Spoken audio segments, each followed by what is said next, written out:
Here we go. We're Spiritcars, and we got us a Model A roadster, and the apprentice is putting one together. Yep. We Working got the- on installing a latch for the rear deck lid. So the inner deck lid goes on first, get it all lined up. Pretty much we'll cut this out to fit. You're giving away our secrets here, you know. Yeah. Then the latch bolts into that. Oh, there's a latch right there. Let's go So in it'll there. bolt in like that. Then there'll be a cable that goes off of that, holds it. Then you can see on the bottom of this, that's where the striker goes.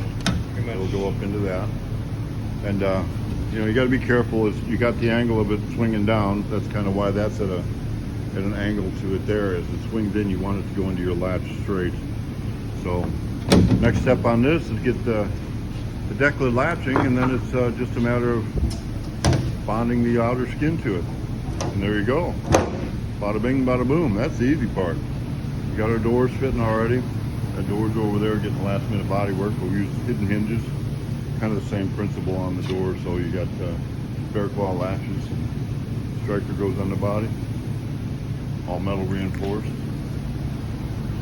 It's a Model A dash. It's not necessarily the dash that was in the Roadster, but I like this one better. And the posts fit, and it all works. And here we go. It's a Spiritcars Model A Roadster.